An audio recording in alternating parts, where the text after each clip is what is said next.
ಐತಿಹಾಸಿಕ ಲಕ್ಕುಂಡಿ ಗ್ರಾಮದಲ್ಲಿ ಉತ್ಖನನ ನಡೀಲಿಕ್ಕೆ ಇನ್ನೇನು ಕ್ಷಣಗಣನೆ ಆರಂಭ ಆಗಿದೆ.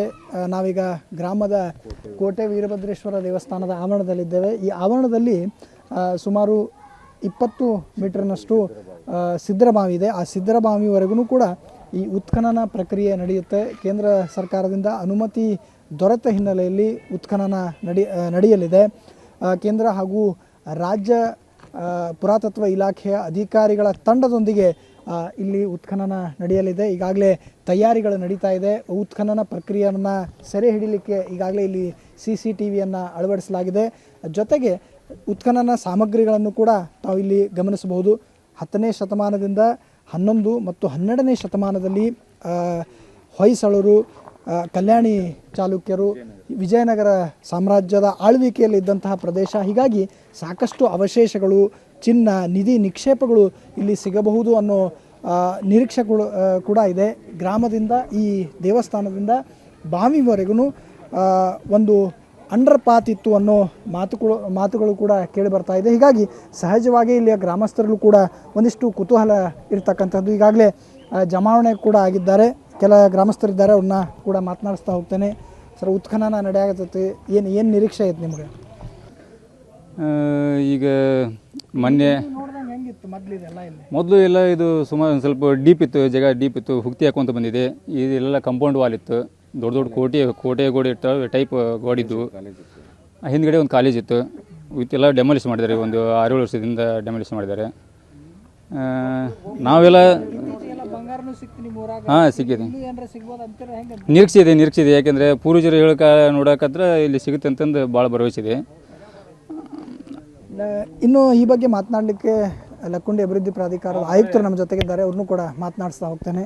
ಈಗಾಗಲೇ ಕೇಂದ್ರ ಸರ್ಕಾರ ಅನುಮತಿ ನೀಡಿದಂತೆ ಜನವರಿ 16 ನಾಳೆ ಬೆಳಗ್ಗೆ 10 ಗಂಟೆಗೆ ಕೇಂದ್ರ ಪುರಾತತ್ವ ಅಧಿಕಾರಿಗಳು, ರಾಜ್ಯ ಪುರಾತತ್ವ ಅಧಿಕಾರಿಗಳ ಒಂದು ಸಮ್ಮುಖದಲ್ಲಿ ಈ ಒಂದು ಉತ್ಖನನ ಕಾರ್ಯ ನಡೆಯಲಿದೆ. ಈ ಉತ್ಖನನ ಕಾರ್ಯಕ್ಕೆ ಬೇಕಾಗಿರುವಂಥ ಎಲ್ಲ ಕಾರ್ಮಿಕ ಸೇವೆಯನ್ನು ಸಹಿತವಾಗಿ ಈಗಾಗಲೇ ನಾವು ಪಡೆದಿದ್ದೇವೆ. ಅದರ ಜೊತೆಗೆ ಸಾಮಗ್ರಿಗಳನ್ನು ಸಹಿತವಾಗಿ ಪಡೆಯುತ್ತಿದ್ದೇವೆ. ಇದಕ್ಕೆ ಮೂಲ ನಿರ್ದೇಶನ ಅಂದರೆ TM ಕೇಶವರ ಒಂದು ನಿರ್ದೇಶನದಲ್ಲಿ ಡಾಕ್ಟರ್ R ಶೇಜೇಶ್ವರ್ ಉಪ ನಿರ್ದೇಶಕತ್ವದಲ್ಲಿ ಕೇಂದ್ರ ಮತ್ತು ರಾಜ್ಯ ಪುರಾತತ್ವ ಇಲಾಖೆ ಸಿಬ್ಬಂದಿಗಳನ್ನು ಒಳಗೊಂಡಂತೆ ಒಟ್ಟಾರೆಯಾಗಿ ನಾಳೆ ದಿನ ಇಲ್ಲಿ ವಿದ್ಯುಕ್ತವಾಗಿ ಒಂದು ಉತ್ಖನನ ಕಾರ್ಯ ನಡೆಯಲಿದೆ. ಈ ಒಂದು ಉತ್ಖನನ ಕಾರ್ಯ ನಡೆಯುವಂಥ ಕೋಟೆ ವೀರಭದ್ರೇಶ್ವರ ದೇವಸ್ಥಾನ ಮತ್ತು ಸಿದ್ದರಬಾವಿ ಏನು ಸ್ಥಳ ಇದೆ, ಇದರಿಂದ ಕೇವಲ 60ರಿಂದ 70 ಮೀಟರ್ ದೂರದಲ್ಲಿ ಕಲ್ಯಾಣಿ ಚಾಲುಕ್ಯರು, ರಾಷ್ಟ್ರಕೂಟರು ವಿಜಯನಗರ ಕಾಲದಲ್ಲಿ ಟಂಕಶಾಲೆ ಎಂದು ಹೆಸರು ಪಡೆದಿದ್ದ ಅಚ್ಚಪ್ಪನ ಬೈಲು ಅನ್ನುವಂಥ ಪ್ರದೇಶ ಇದೆ.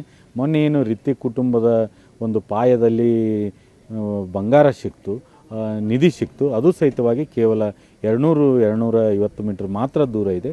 ಒಟ್ಟಾರೆ ಇತಿಹಾಸ ತಜ್ಞರು ಮತ್ತು ಇಲ್ಲಿರುವಂಥ ಗ್ರಾಮದ ಹಿರಿಯರು ಹೇಳುವಂತೆ ಒಟ್ಟಾರೆಯಾಗಿ ಈ ಒಂದು ಕೋಟೆ ವೀರಭದ್ರೇಶ್ವರ ಸಿದ್ದರಬಾವಿ ಮಧ್ಯದಲ್ಲಿ ಮತ್ತು ಎಡಭಾಗದಲ್ಲಿ ಏನು ಗುಡೌನ್ ಇದೆ, ಅಲ್ಲಿ ಈ ಹಿಂದೆ ಸಿಂಧೂರು ಲಕ್ಷ್ಮಣ ನಾಟಕ ಆಡುವಾಗ ಅಲ್ಲಿಯೂ ಸಹಿತವಾಗಿ ಸ್ಮಾರಕಗಳ ಅವಶೇಷಗಳಿದಾವು ಅನ್ನುವಂಥದ್ದನ್ನು ಸ್ಥಾನಿಕ ಒಂದು ಜನರು ಹೇಳ್ತಾರೆ.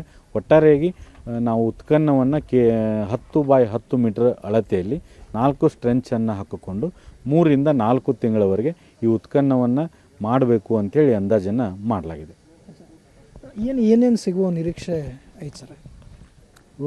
ಹಿರಿಯರು ಹೇಳುವ ಹಾಗೆ ಕೋಟೆ ವೀರಭದ್ರೇಶ್ವರ ದೇವಸ್ಥಾನ ಮತ್ತು ಸಿದ್ದರಬಾವಿ ಮಧ್ಯೆ ಕನೆಕ್ಟಿವಿಟಿ ಇದೆ ಎನ್ನುವಂಥದ್ದು. ಮತ್ತು ಈ ಹಿಂದೆ ಏನು ಸಿಂಧೂರು ಲಕ್ಷ್ಮಣ ನಾಟಕ ಏನು ಆಡ್ತಿದ್ರಲ್ಲ, ಅದು 4 ಫೀಟ್ ಹಾರ್ಮೋನಿಯಂ ಇಡಬೇಕು ಅಂಥೇಳಿ ತೆಗೆದಾಗ ಅಲ್ಲಿಯೂ ಸಹಿತವಾಗಿ ಅವಶೇಷಗಳು ಇದ್ದು ಅಂಥೇಳಿ ನಮ್ಮೊಂದು ಊಹೆ ಏನಂದ್ರೆ, ಈ ಒಂದು ಪ್ರದೇಶ ಈಗೇನು ಮುಂಬೈ ಐತಲ್ಲ, ಅಷ್ಟೊಂದು ಆರ್ಥಿಕವಾಗಿ ಮುಂದುವರೆದಂಥ ಪ್ರದೇಶ ಲಕ್ಕುಂಡಿ ಇತ್ತು ಅನ್ನುವಂಥದ್ದು.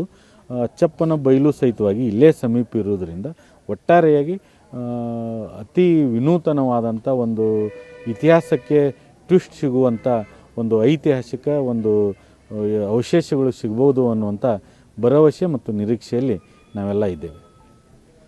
ಇದು ಆಯುಕ್ತರ ಮಾತಾಗಿದೆ. ಅಂದರೆ ಚಿನ್ನದ ಏನು ನಿಕ್ಷೇಪ ಸಿಕ್ಕ ನಂತರದಲ್ಲಿ ಒಂದಿಷ್ಟು ಬೆಳವಣಿಗೆ ಆಗ್ತಾ ಇದೆ, ನಿರೀಕ್ಷೆಗಳು ಕೂಡ ಇದೆ. ಇಲ್ಲೂ ಕೂಡ ಅನೇಕ ಅವಶೇಷಗಳು ಸಿಗುವಂತಹ ನಿರೀಕ್ಷೆ ಇದೆ ಅನ್ನೋ ಮಾತನ್ನು ಹೇಳ್ತಾ ಇದ್ದಾರೆ. ಗದಗದಿಂದ ಕ್ಯಾಮರಾ ಪರ್ಸನ್ ಲಿಂಗರಾಜ್ ಜೊತೆ ಗಿರೀಶ್ ಕುಮಾರ್, ಏಷ್ಯಾನೆಟ್ ಸುವರ್ಣ ನ್ಯೂಸ್.